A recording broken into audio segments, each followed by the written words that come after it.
So recently, a bunch of unaired pilots found their way online, dating back to the 90s. What I want to do is look at these pilots and determine two things. 1, did it have potential? And 2, how different would popular culture be if this pilot was picked up for series? Today we're opening up that pilot vault and looking at the pilot for a show called Beach Lane, a 2010 unaired pilot from NBC about a celebrity author hired by an irresponsible billionaire to run his struggling small town newspaper. Matthew Broderick is in it. You don't see much of him nowadays, do you? The last big thing I remember him doing was Deck the Halls with Danny DeVito. Oh, I suppose he had that small cameo as the mayor or something in that Love Actually ripoff, New Year's Eve. Nick Thun plays the millionaire whose publishing empire is beginning to fall. So he hires Matthew Broderick to breathe some more life into the paper. And it's set in the Hamptons, which I only know from the TV show Castle. Apparently it's the place where rich fancy people go and chill. We start with Matthew Broderick in New York, and of course he does some voiceover. I mean, if you're gonna get someone like Broderick, you may as well use him as much as he possibly can. He explains how he started off as a newspaperman before going on to write for magazines about famous people, mostly like celebrity profiles, stuff like that. He also claims to be the guy who coined the term Brangelina. That's weird, isn't it? Brangelina came up recently on Pilot Vault when we looked at the old pilot for Mr. and Mrs. Smith. No one's talked about Brangelina for years, and then we encounter it twice in like so many weeks. He then explains that he's moved away from doing celebrity profiles in order to write a book, and he suddenly becomes Ben from that season of Parks and Rec when he left his job and had a bit of a breakdown. We have this one shot of Matthew Broderick coming out of a brownstone, which I thought was interesting. It looks like the director is like squatting in the bushes, secretly recording him. Do you reckon this pilot was filmed without his consent, like they did with Eddie Murphy and Bowfinger? It's really weird to me how you get an opportunity to shoot a beautiful brownstone building, and then you just decide to put your back to it. Interesting call, I'm not sure if it's one I'd make. Matthew goes to the Hamptons to meet this millionaire. Enter James, and one of the guys who works for the paper, Steve, played by Henry Zabowski, who you may remember as Hank in that episode of Superstore. No, not that Hank. He played like Dina's date in one episode. His character's name was Hank, I'm pretty sure. Matthew Broderick is very likeable, despite, I mean, he's Ferris Bueller for God's sake, but he doesn't seem to want to be here, and I can't really blame him. It's a bit of a step down for him, isn't it, going from movie star to starring in a crappy sitcom. This is where James pitches the idea to Broderick about him coming to work with him. James is very, I don't know, he gives off Zoomer energy, despite clearly being a millennial. I mean, you're not hiding your dead hairline behind that hair very well, are you? The jokes in this aren't great. Here's one that really cracked the studio audience up. So what do you need from me, James? Here's the thing. I think we can both agree that newspapers are basically old and stupid and useless. I emphatically disagree.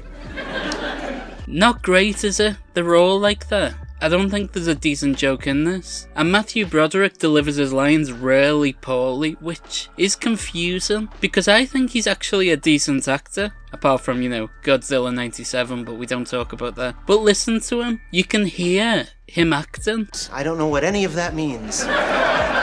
So how long have you been running the Gazette?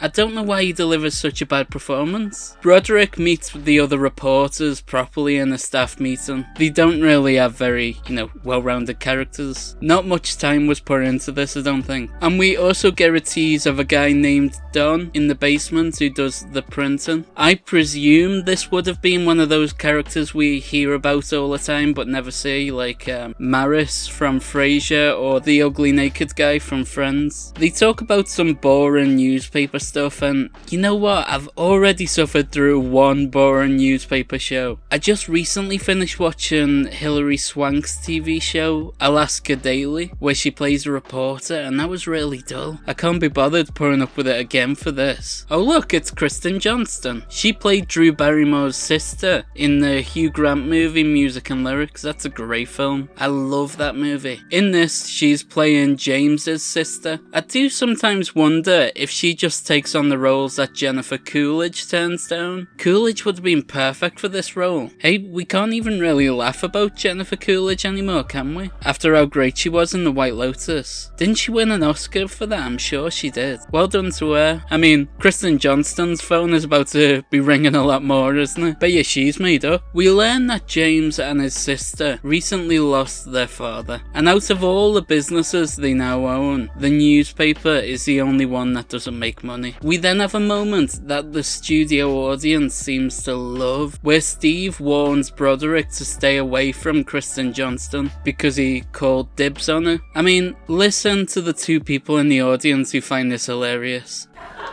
I know what you're thinking, Mr. Brennan, but no dice. She's spoken for. Spoken for.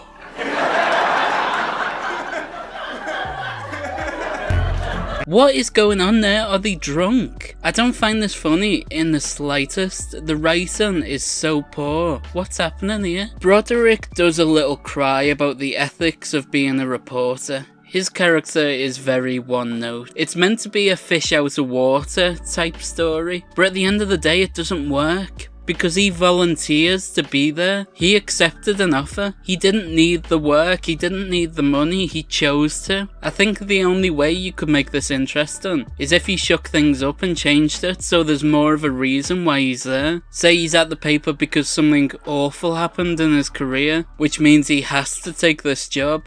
It's not funny the way they've done it, and it baffles me how the writer made that decision. Speaking of baffling, listen to this joke. I am serious. I'm very serious. I am serious.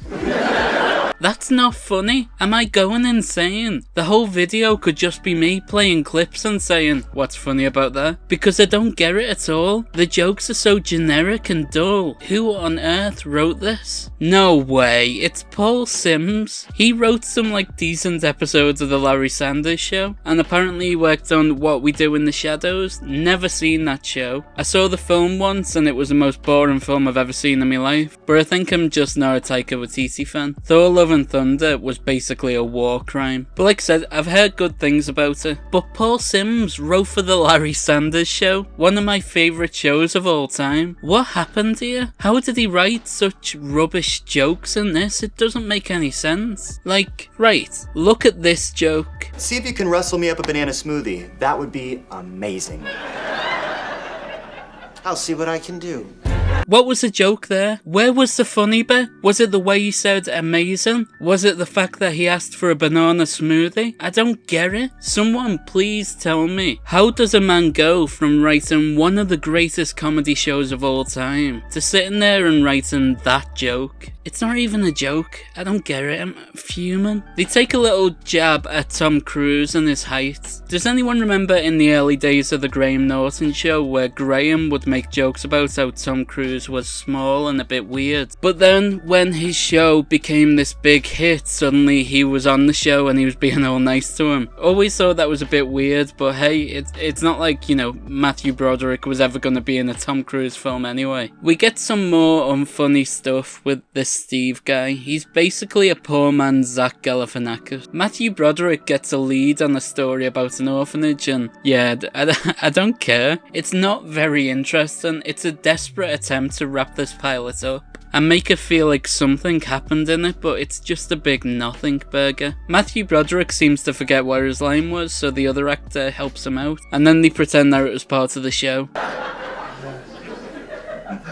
What's your point, Mike? I have no idea. I had a point originally. There was a point, but I've lost it. It's completely gone. Was it something about my sister? Yes. I'm joking, I think. I really don't know. It does genuinely seem like he forgot where his line was. He basically sat there and went, line. We have what is meant to be an emotional scene, but you know what detracts from it? This crappy, incidental, royalty-free music in the background. It's so distracting. Let's do this. I just want to do this and do it. Broderick takes James's sister to get a quote about the orphanage. It's not really important. The whole point of this scene is to make a joke about how James is stupid and he doesn't know how to write. Matthew Broderick announces that he's going to stick around for a while and help the paper become popular again. But really, who knows how long he stuck around, because this pilot was not picked up for a full series. And it ends on a tease about a book that the character was going to write. But like I said, they were talking about a future that we'll never have to worry about, because we'll never have to see it. So where does this pilot rank among the other unaired pilots that we've looked at? Well, I'm a bit insulted really, knowing this came from A decent comedy writer, and B, a decent comedy actor. How did they mess this up so much? It reminds me a bit of Freshman, where you finish it and you go, well, that was pretty dull, wasn't it? So we're sticking it around that area. You know what, because of how boring this was, I'm gonna stick it after the Bridget show. I'm being kind to this pilot by not putting it in the awful category. I genuinely would have, because of the poor writing, but there was nothing outrageously offensive about it. It was just dull. So I'm gonna put it there. Right, are there any other unaired pilots you want me to look at? If so, let me know in the comments, and subscribe. Help us get to 4K. Right, there you go. Bye.